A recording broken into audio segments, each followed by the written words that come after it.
Okay, so welcome everyone to UW Statistics seminar this quarter. So this quarter we are in a very special cases. So we are going to broadcasting. Basically, we are going to use the webinar for our all seminars. Okay.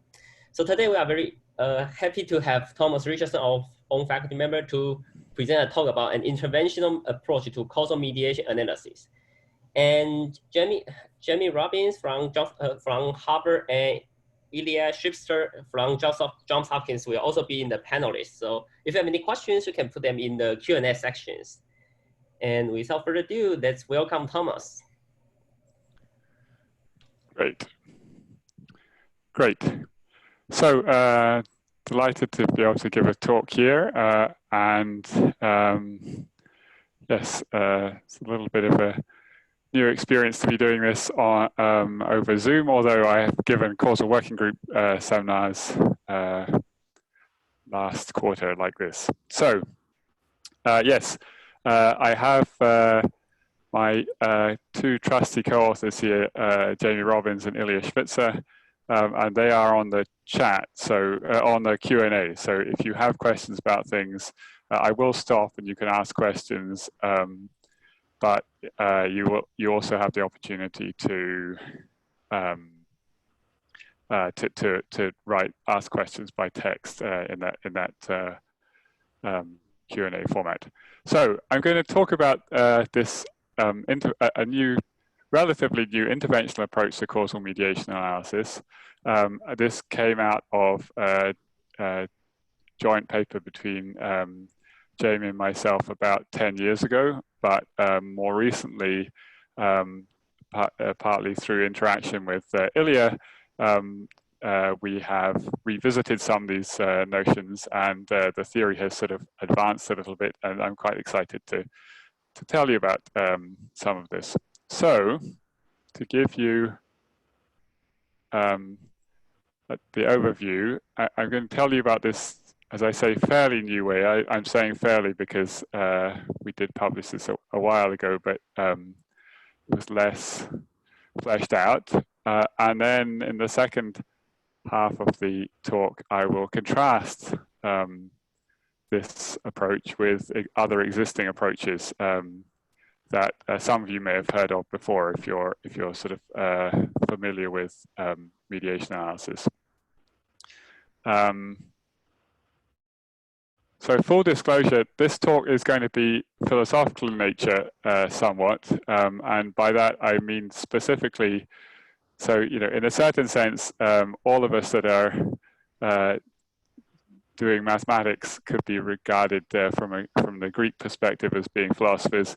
There's a reason why we're using Greek letters for our notation, but usually we operate in sort of Euclidean mode where we write down definitions or axioms, and then we derive conclusions from those. But here, a certain amount of this talk will be on analysis of concepts. So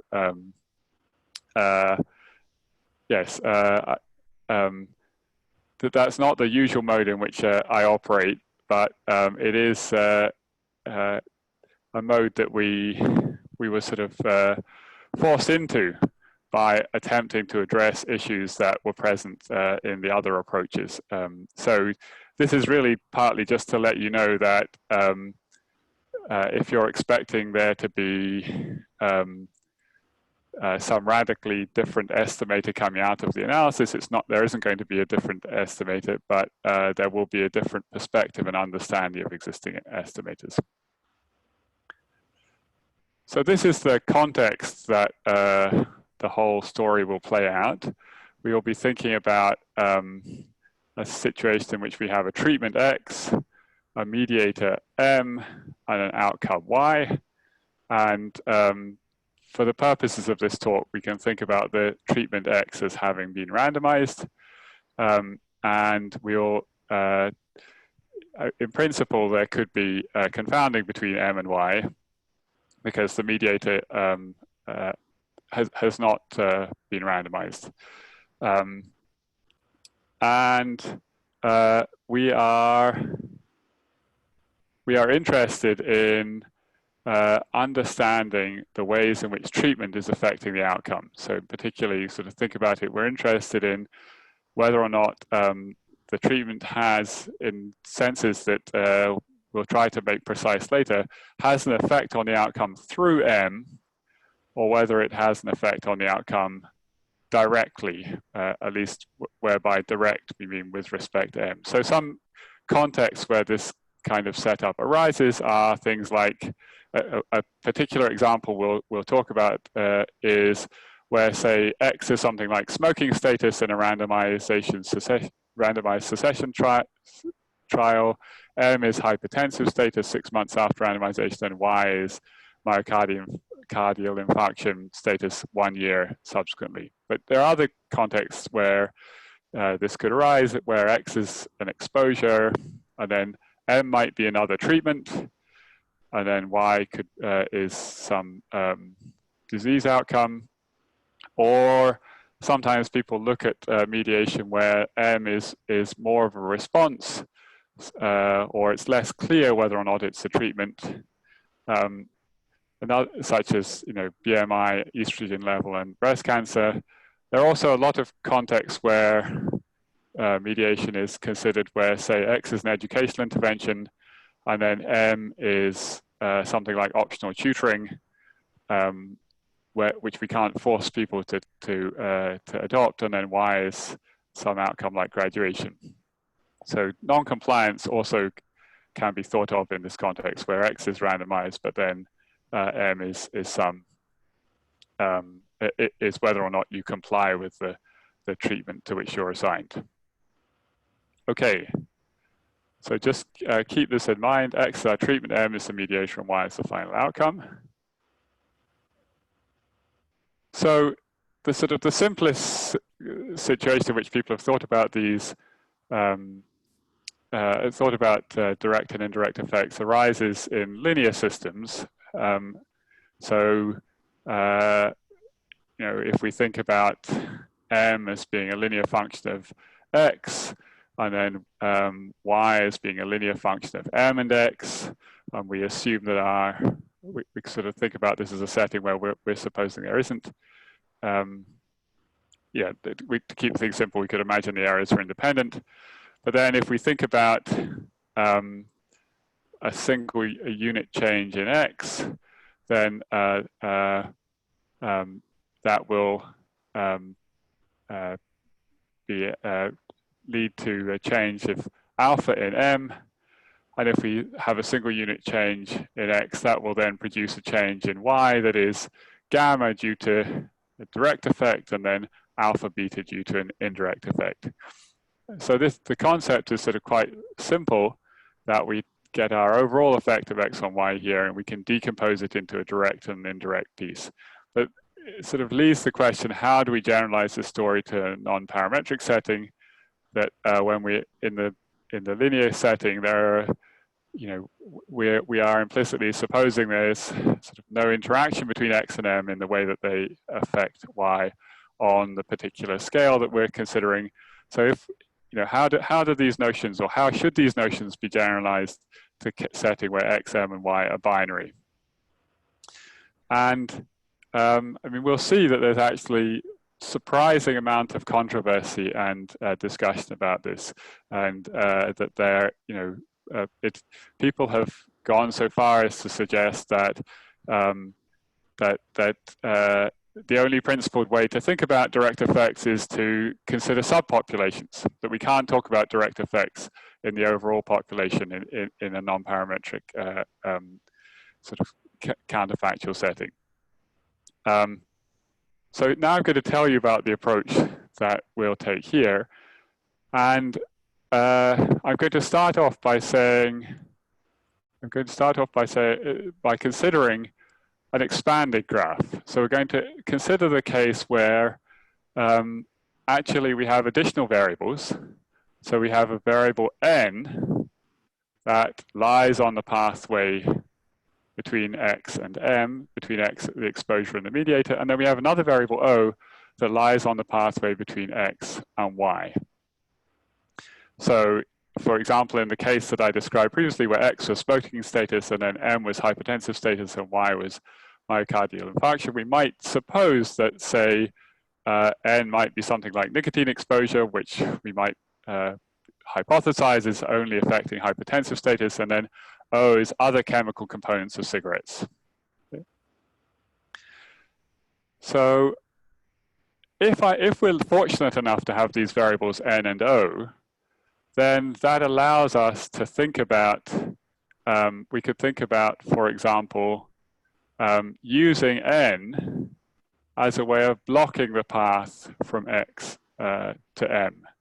So we could look at something like a direct effect where we are, say, holding N fixed at the level 0. I'm supposing everything is binary here, so we could be holding N fixed at the level 0, and then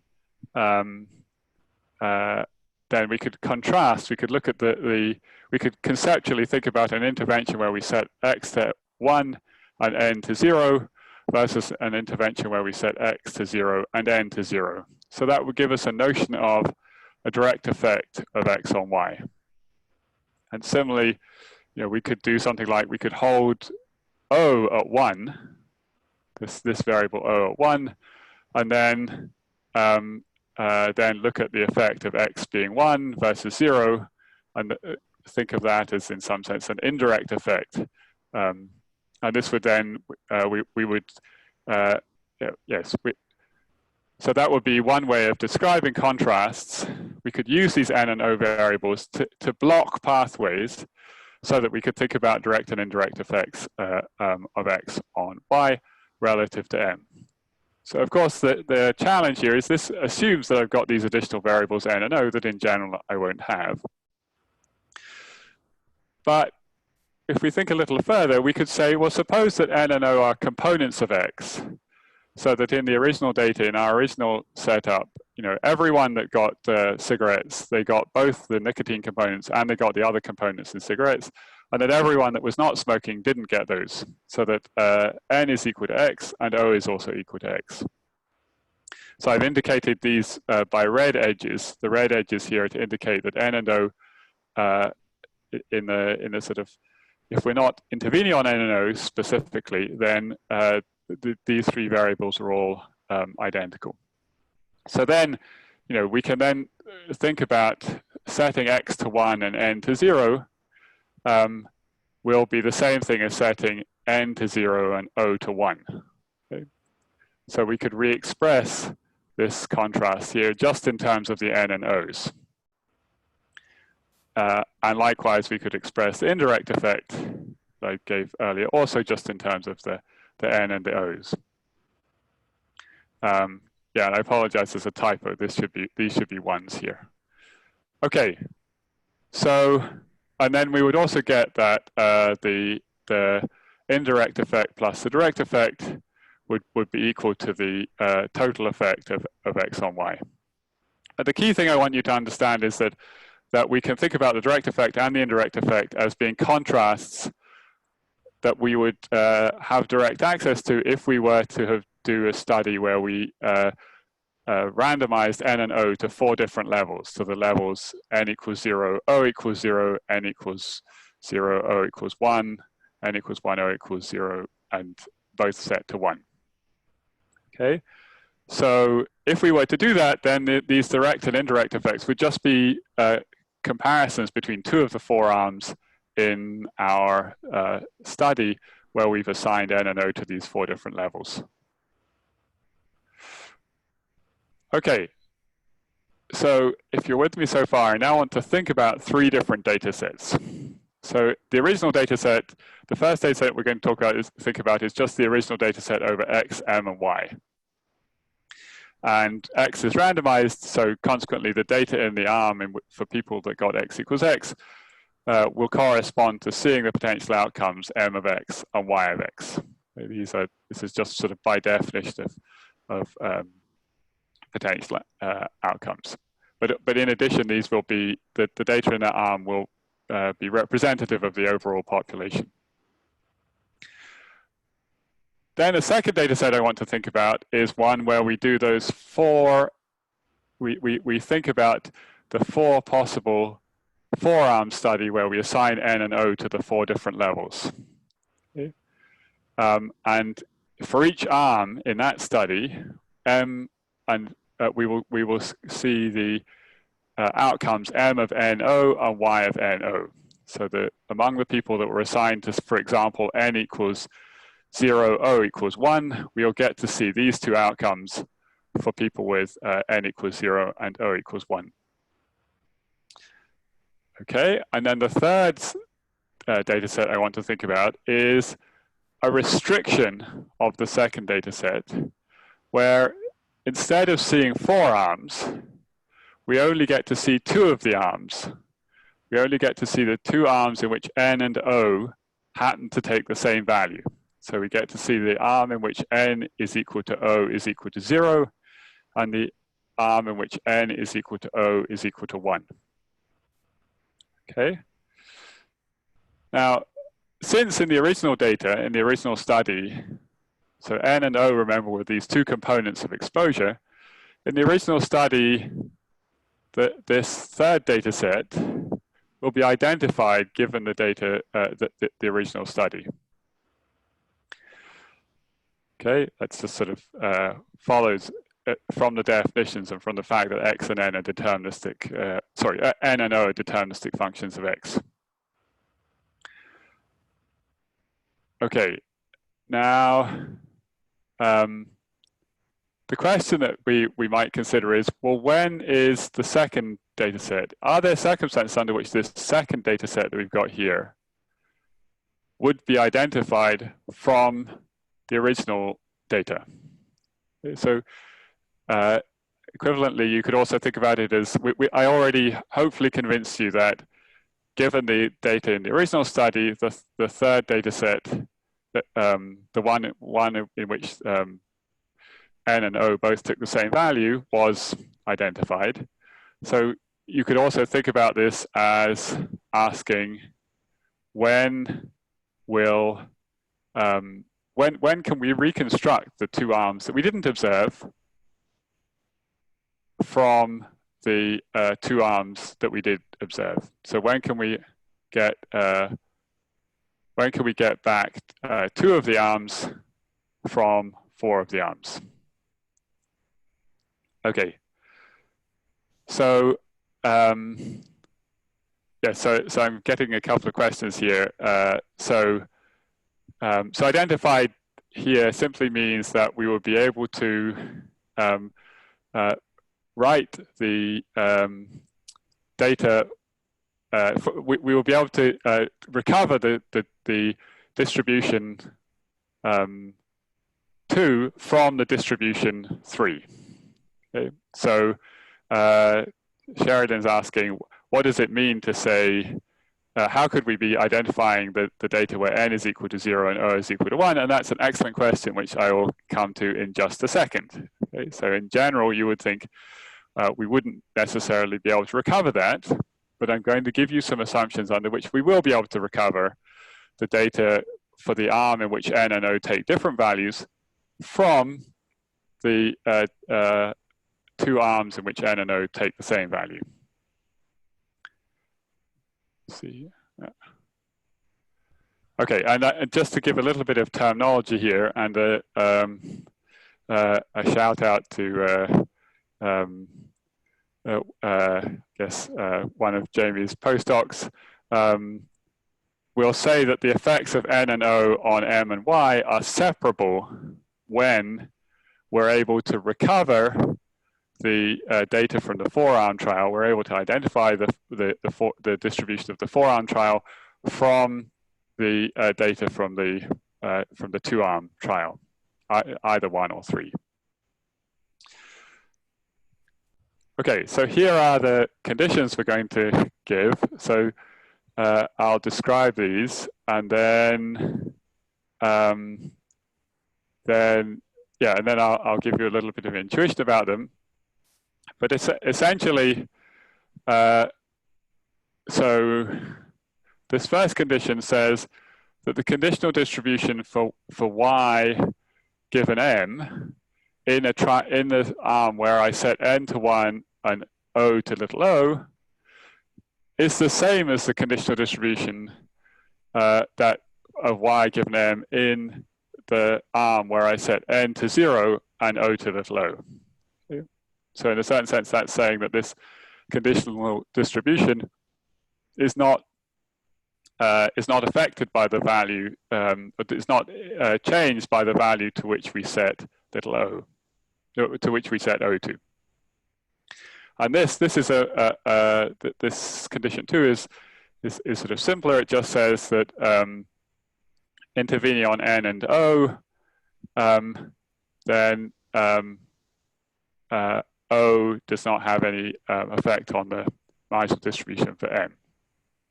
Okay, so under those conditions, when these two conditions hold, we can then recover the joint distribution for the arms where N and O take different values from the distribution observed from the arms where N and O take the same value. And the key thing here is notice that we are multiplying this guy, which comes from the arm where N and O take the value x tilde, times this, this distribution, which comes from the arm where N and O take the value x. Okay, and so the key thing is that if we had the data from data set 3, if you remember this one, right, the ones where N and O take the same value, then we would have these last two quantities, and we could then use them to identify these arms where N and O got different values. Okay, so this doesn't come for free. We needed to make these assumptions. Okay. But yeah, so sort of to see why this holds, just the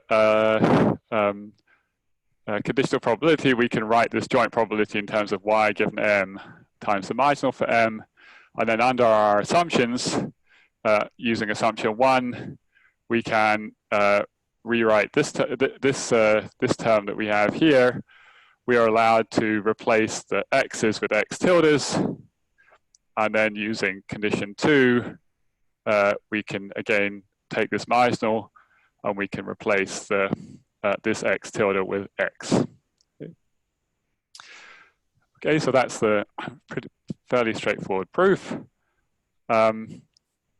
So sort of a direct corollary for that is that in particular, if you so basically this result that I'm giving you here is showing you how I can get the arms that we had in data set 2. So that's this one. This arm, the 4-arm study, can be recovered from the 2-arm study 3, okay? Because these quantities that we have on the right-hand side of 3 come from the 2 arms in which N and O take the same value, whereas this quantity here comes from the arms where N and O take different values. So we can take it one step further and then go back to our original data in terms of x, m, and y. So here I've these are these are the same conditions I showed you before, but now I'm going to focus on the marginal over y when I set n to x and o to x tilde, and I can express that here in terms of the original distribution over x, m, and y. So it's y equals y given m equals m and x equals x tilde times probability of m equals m given x equals x. So all that I've done here is I took this expression here is the same expression we saw on the previous proposition. I've just rewritten it in terms of the x potential outcomes, and yeah, sorry, I apologize. There's a parenthesis missing here. It should be y of x tilde equals y. And then I'm then using the fact that because x was randomized, we can then express these potential outcomes in terms of the original observed distribution. Okay, this last expression 4 that we have down here, we'll come back to later, because this is an expression that has been, this is a formula that has been proposed by Pearl, also in the context of mediation. In fact, it's called Pearl's mediation formula, but it was proposed to identify a different contrast, or different, yes, a different causal effect contrast. Yeah, but just to be clear again, it has this strange form that we're taking conditional distribution for y given m and x equals x tilde times the conditional distribution for m equals m given x equals x. Okay. So remember I said nothing was for free, and I said we needed to make these two assumptions, and these two assumptions can be, I said, remember that one was the conditional distribution for y given m when n is equal to 1, when n is in the arm where n is equal to 1 and o is equal to little o, was the same as the conditional distribution where n is equal to 0 and o is equal to little o. Okay, and likewise, and we had this condition on the marginal for m. So for those of you that have taken my class or are familiar with SWIGs, you can sort of read off. So this graph up here is a SWIG, which is a way of combining using deseparation and graphical models to reason about potential outcomes. It's derived from a it's a way also of elucidating and the implications of a potential outcome model that Jamie proposed back in 1986, called the finest fully randomized causally interpreted structured tree graph. And it yes, the key point is that if you're familiar with deseparation, you can see that little n here is deseparated from y of no given m of no. And from that, it follows that this first condition holds. And you can also see that little o here is independent of m of no here too. So this little o is deseparated from m of no. So those two, from this graph, you can read off these two constraints. I want to add here that if there was an unmeasured confounder between m and y, so if we had confounding between m and y, then obviously we wouldn't get that n was deseparated from y of no given m of no, and so consequently we wouldn't get this first condition holding.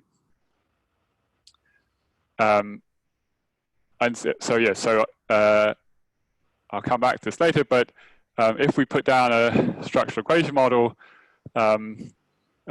compatible with the original graph, then we could also read off these, we would also get these two conditions holding, but they would be implied by sort of individual level no direct effect assumptions that would be given from a structural equation model. The conditions that we're giving here, though, are weaker than those. That's a point that I'll come back to a little bit. And a key observation here is that these two conditions that I've written down, though they might look a little bit obscure, there's a key fact, which is that if I were to do an intervention on both n and o, so if I did the study where I randomly assign people to different levels of n and o. So in our cigarette example, that would correspond to somehow there are people that, you know, get cigarettes where we've removed the nicotine, but the other chemicals are still there. So those would be people that get n equals 0 and o equals 1. And then there are other people that get nicotine patches, so they get the nicotine, but they don't get the other chemicals. And then there are the people that are smoking, and then there are people that are getting nothing. If we were to do that 4-arm study, then these conditions that are written down here would be subject to direct empirical tests. And that's an important point because we'll see shortly that other approaches to mediation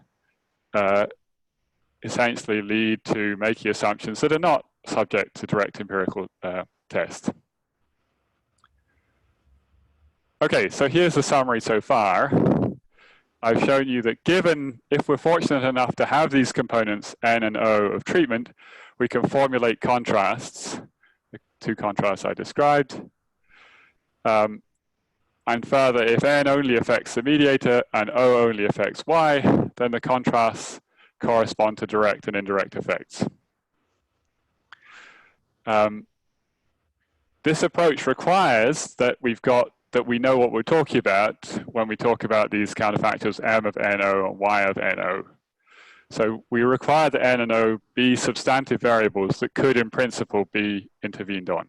So for example, in the nicotine study, as I said, we could think about creating cigarettes that say didn't have the nicotine component, or we could think about somehow having an intervention where we give people nicotine but we don't expose them to the other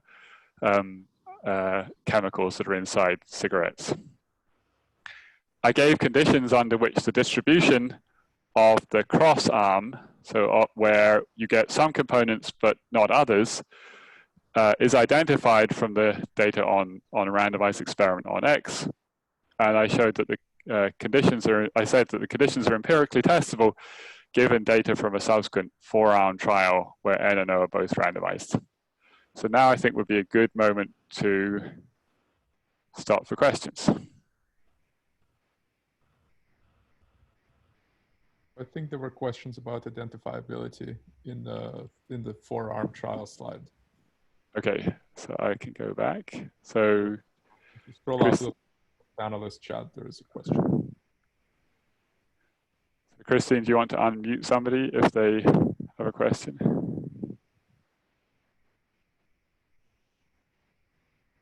Or Yenchi, I don't know. I think Norm, I just make you like you can speak now.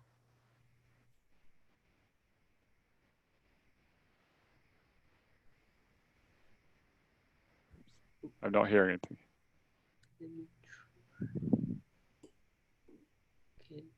Hold on, I'm trying to mute him.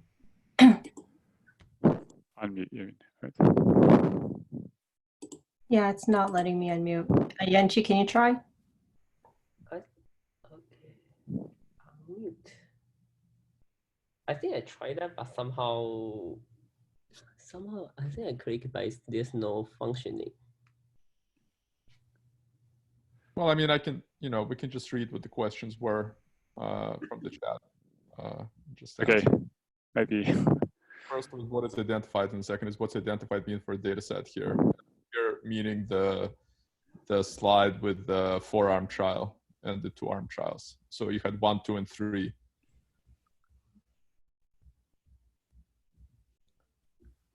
Let's go back. Okay. Yes. Yes. So so basically, what we're asking here is we're saying under when would it be the case? Is it the case that as our sample size increases, we are able to learn the distribution, both 3 or 2? So given our original observed data, we will be able to determine the distribution over the potential outcomes, M of X and Y of X, because X was randomized, and because N and O were equal to X, consequently, we will then be able to learn the distribution that over the potential outcomes, M of N equals 1, O equals 1, Y of N equals 1, O equals 1. That will correspond to the distribution from the X equals 1 arm. And likewise, we'll be able to learn the joint distribution over M of N equals 0, O equals 0, comma, Y of N equals 0, O equals 0. But further, by the little argument I gave here, under these 2 additional assumptions, we will also be able to identify the distribution from the crossed arms, for the arms where N and O get different levels, from the distributions from the 2 arms where N and O get the same value under those 2 assumptions. So I don't know if that answers the question. It's kind of hard to tell when the other person can't respond, but maybe people monitoring the Q&A can see. Okay. Okay, let me see. There was another question which I sort of typed an answer to, but we could say something about it, which is that how does the nicotine story align with the x equals n equals O? Okay, yes, great question. So that aligns in the sense that we are supposing that that the people that are smoking are getting exposed to nicotine and getting exposed to the other chemicals. So everyone that smokes gets exposed to both those chemicals, and nobody who doesn't smoke gets exposed to either of them. So essentially, we're supposing that essentially the smoking is a sort of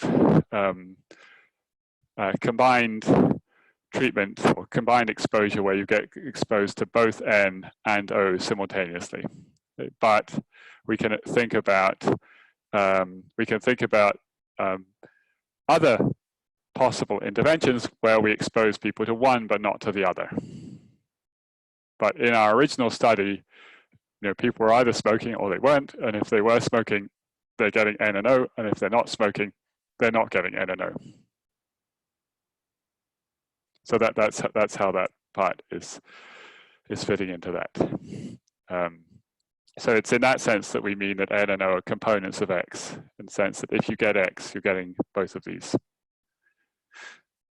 Okay. On.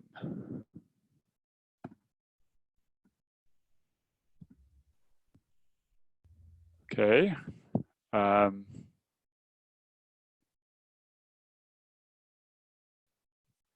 Okay, so to a certain degree, yeah. So now I'm going to contrast what I've just presented with some other approaches to mediation that have been taken, and you'll see that in some ways, although what we've laid out may seem simple, it gets around some problems that are present with other approaches. So other approaches to mediation have they have a common element. I should just add, I'm going to use, in some places, I'm going to use x sub I just as a shorthand for x equals I. So for example, I'll write y of x sub I instead of writing this out, just because it takes up too much space on the slide. Okay, so other approaches to mediation have all had in mind the idea of a change in y had x been different and had m been fixed. Okay? So now in the approach that I described, that I laid out, we helped ourselves to this n variable, and the n variable we used to block the path from x to m. But in these other approaches, there's other techniques are used to sort of keep m fixed. But there are different senses in which m could be fixed. So the simplest is the controlled direct effect. The controlled direct effect just essentially treats x and m as two different treatments. And we just look at the difference between two combined treatments that assign the same level of m, but different levels of x. Okay, so a sort of immediate corollary of that is that we then get different controlled direct effects depending on what level we fix m to. Okay, so instead of getting one direct effect, we will get a direct effect for different levels of m. A second version, this is one proposed by Frangakis and Rubin. The name, at least, is due to Frangakis and Rubin, although the idea, the concept, is present in much earlier work by Jamie. The idea is to think about restrict attention to subpopulations whose value of the mediator is unchanged by x. So essentially, we look at whether or not x produces a change in y, whether setting x to 1 versus 0 produces a change in y among people for whom X has no effect on M. And there are obviously, if M is binary, there are obviously sort of two ways that X could have no effect on M. It could be that regardless of what value we set X to, M is 0, or it could be that regardless of what value we set X to, M is 1. Okay. So essentially this, here we say, we're just going to look at whether or not X has an effect on Y among people for whom X has no effect on M. Okay, and then the third notion, which is the one that in a certain sense connects most directly to what I've just described, is called the, it was originally defined by Robbins and Greenland as the pure direct effect, but subsequently was also rebranded by Pearl as the natural direct effect. And it has the idea of the change in Y had X been different, but M fixed at the value it would have taken had X not been changed. Okay, so that may seem a little bit of a mouthful. I'll come back to that shortly and give you a little bit of motivation for it. So the key point here is that you'll see the control direct effect here and the pure or natural direct effect are written in terms of potential outcomes where we intervene on both X and M, where we intervene on both of those variables. And so, so both of these, you sort of have to be able to think about X and M as treatments, or at least as potentially treatments, things that for which there is a well-defined potential outcome. And that's a problem, because there are situations where, you know, if for example M, the mediator, is estrogen, it might not be clear whether or not you have a well-defined intervention, at least not one that influences many other things, to change just that particular mediator. The principal stratum direct effect gets around that by only requiring well-defined interventions on X. So basically, it treats M and Y as outcomes, so with M prior to Y, and then it just looks at this contrast among people who have the same value of M, regardless of the value to which X is taken. So that restricts discussion of direct effects to subpopulations in which X has no effect on M. So, you know, that has the great advantage that you don't have to describe how you're going to do an intervention on the mediator. On the other hand, it is very much restricting the focus to a very particular subset. Okay, so actually, yes, slides are slightly out of order here. Yes, so the average control direct effect, that requires the potential outcome to be well defined. So it requires that we know what this means. We know what it means to intervene on the mediator. And provided that we can perform interventions on the mediator, then this control direct effect, unlike the other two that I'm talking about here, the principal stratum direct effect and the pure direct effect, it can be identified given a joint intervention on X and M. So if we can do a randomized experiment with 4 arms, where now we intervene on X and M, then we can then identify the average control direct effect. But if we don't know what it means to intervene on the mediator, and there are examples where that's the case, then we have a problem.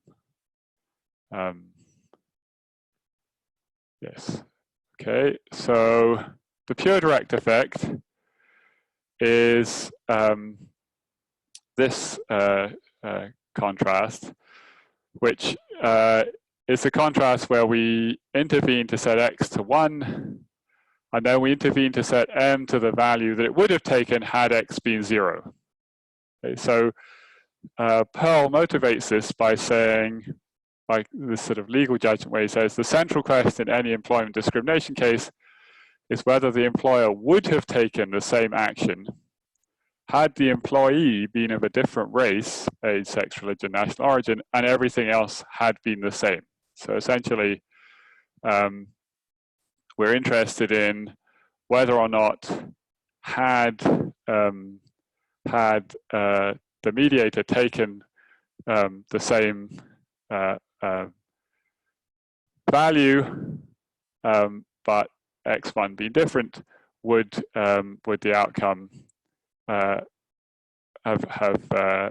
remained the same? So an example actually that I think a lot of us we've heard about recently in the news is that there's a concern about whether or not there's concern about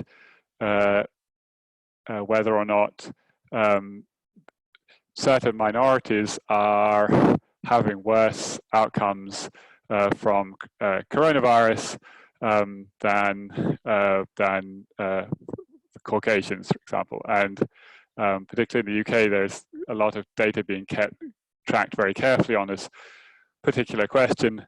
And part of the discussion revolves around, well, in the UK, people who are minorities often live in large cities, and the large cities, there's the virus is more prevalent than in other places. So consequently, is it the case that if the mediator here is living in a large city, is it the case that minorities just happen to live in large cities? And so that's why there are more fatalities, or is it that even controlling for that, there is a sort of direct effect in some physiological process that's leading to worse outcomes. So that's the motivation that Pearl presents for the pure direct effect. So this is not a manipulable parameter, right? From the way I described it, in order to do an experiment where we would directly observe this thing, we would have to somehow find out what would happen to you if you were if you were exposed to x equals 0, and then we would have to sort of wind back time and set x to 1, and then intervene on the mediator to set it to the value that it would have taken had x been 0, and then we would be able to observe this quantity. But so it's not just that it requires intervening on the mediator, it requires us to find out for each individual what would have happened to them if they were exposed to x equals 0, but then in addition to then go back and do an intervention where we set x to 1 and m to x of 0. So it's sort of particularly not subject to empirical tests. There's just no intervention we could do on the variables x and m that would allow us to observe this quantity. Yeah, we would have to return each subject to their pre-intervention state after having learned what m of x equals 0 is, and then do an intervention where we set x to 1 and m to m of x equals 0. And that's just not going to be possible in general. Okay, so the surprising thing is that Pearl comes up with an identification result for that quantity. And the way that he does that is he formulates a model. So he writes down a structural equation model. So structural equation model is just another notation for writing a potential outcome model, where each variable is just written as a function of its parents together with an error term. And as you can see from the notation, this supposes that I think it's well defined to intervene on x and m. And then the key thing is that so just written in this way, the structural equation model at this point is not really assuming anything other than that the potential outcomes on the left-hand side are well defined. But in addition, typically, and crucially for this identification result, Pearl assumes that the error terms are independent. So that makes it no longer just a non-parametric structural equation model, but one with independent errors. And under that model, it turns out that the pure direct effect is identified by the mediation formula that we saw earlier, identified that we could use to identify the two crossed arms two arms where n and o got different values from the two arms where n and o got the same value. However, though we've arrived at the same identification formula, the assumptions required by Pearl for this identification result can't be tested via a randomized experiment on the variables on x and m. The assumptions that we were making also can't be tested by an experiment on the variables x and m, but they could be tested if we can intervene on n and o. Okay, just wrapping up here. So in response, as I mentioned, in response to the fact that the control direct effect and the pure direct effect both require interventions to be well defined on x and m, people have, Ruben in particular has proposed thinking about effects where we don't have to think about interventions on m, because m is a response, and so we might not think that there is a well-defined intervention on m. So instead, we can just think about these potential outcomes, and then you think about sort of my as a bivariate response, and we can look at whether or not there are effects of x on y when m is not changed by x. So we just look at those subpopulations in which nature is kind enough to not make m change when x changes. However, there are problems with this approach, which are that this subpopulation is typically not identified, so we don't have an independent experimental verification. And also, you might think of situations where everyone's m value is affected by x, so that there is no one that has for whom x does not affect m. If you think about situations where m is continuous, that could very easily arise. If m's binary, you might be less worried about it, but still, it could still easily be the case that there are very few people for whom x has no effect on m. So those are problems with the principal stratum direct effect, that it relates to a population that's not identified, and it's not, there's no experimental verification. So yeah. So here's a summary. Summary here is that the interventional approach to mediation avoids several obstacles or problems present in other approaches. So unlike the PDE and CDE, the interventional approach does not require well-defined interventions or counterfactuals on mediators. The identification assumptions in the interventional approach are in principle subject to empirical test, unlike the cross-field independence assumptions that the non-parametric structural equation model with independent areas makes. Unlike the principal stratum direct effect, the interventional notions of direct and indirect effect are not restricted solely to subpopulations in which the treatment has no effect on the mediator at the individual level. The interventional approach does require the researcher to describe the subcomponents N and O of treatment. I think it's fair to say we see this as a feature rather than a bug, in the sense that it requires the researcher to think about decomposing the treatment into those parts of treatment that affect the mediator directly, and those parts of treatment, those parts of treatment that affect the outcome directly, and those parts of treatment that only affect the outcome via the mediator. And so there are examples, Stensrud and Didelot and other people have given examples where talking to applied researchers, asking them to think about what are the subcomponents of treatment that affect some systems and not others, and how could one think about decomposing those, has turned out to be fruitful. So I think that's pretty much it. I'll stop there.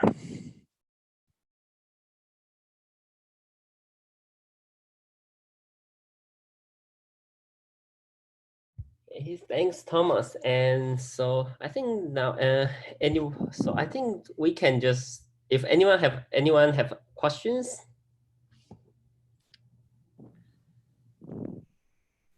Do people have to type it, or can they? Are the attendees unmuted now, or what? I think I can try to unmute them if they use the raise your hand functions. I think we can try to unmute them and they should be able to talk. Okay.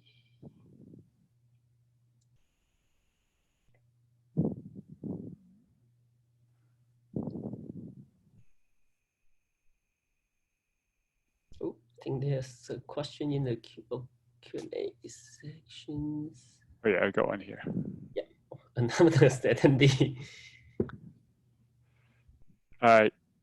So yes, that's a great. So the question we just got asked about, if there is an interaction between N and O on M, does condition 2 fail? So going back up here. Let's see, okay. So so a question that you might worry about, I don't know if this is exactly the question that's being asked. In the condition we've stated here, the distribution of mitral distribution of M does not depend on N. But a question that you might naturally ask is, so essentially, you know, our assumption here does not allow for this distribution to depend on N. So it's not, in that sense, it's not possible for there, sorry, it doesn't allow it to depend on O. So it's not possible for there to be an interaction between N and O in the distribution on M. But a related question, just escape here. A related question, just pull up a different file here. That you could ask is, what happens if there is a what happens if we had another variable? Let's see if I can find it. Sorry, let's see. You could think about if we have a variable that is like this. So here, yeah, so A is X in this slide. But so if you look at this graph over here, figure 1.5a, you can see in this situation now, we have treatment is affecting M, treatment is affecting Y, but in addition, there's an observed variable that is affected by the original treatment, but also affects both M and Y. And in this circumstance, you can see we're not going to be able to formulate an N and O because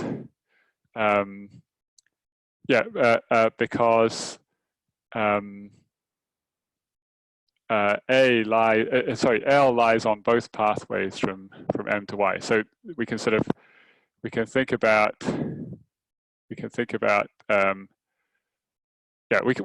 three. We won't in general be able to formulate an N and O. We can think about three different scenarios here. So here's the first scenario where N affects L, but O does not affect L. And if in this scenario here, we could still identify all four arms from just two arms, but we would get a different identifying formula from the one that we get when we don't have L here. And in B, again, we can identify all four arms from just two arms, but we get a different identifying formula from the one that we would get under A. And then in C, in the case C, we are stuck, basically, because L here is influenced by both N and O, and so we cannot identify all four arms from the data from just two arms. And yeah, so I slightly tweaked the question that was originally asked, but I'm hoping that this was relevant to it. But I should also say, maybe my co-authors have comments they want to add on things that I missed or points that I made. I don't know if there aren't other. participants' questions.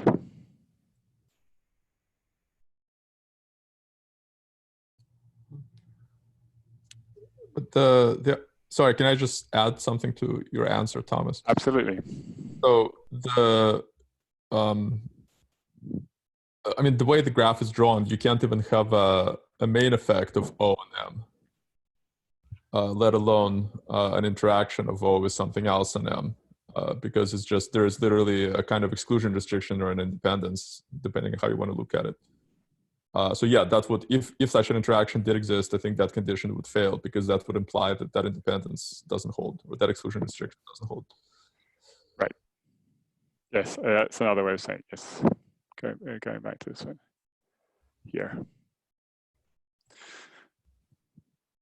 Yeah, so people might wonder, if you're familiar with Swig's previously, you might wonder why we're labeling this with O, even though there's no pathway from little o to this guy.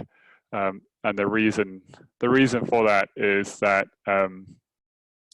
basically because we're using the graph to represent a minimal model that does not impose no individual level direct effect assumptions. So so this model is a little bit weaker than you would get from a structural equation model,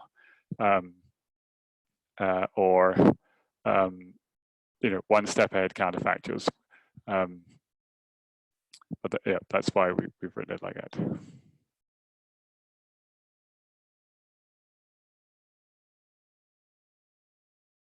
Any other questions?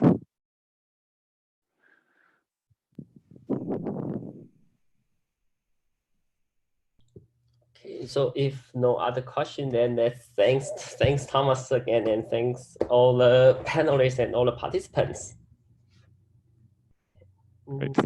That would be today's, and I think in the next few weeks we will also be having statistics seminar at this time point, so stay tuned.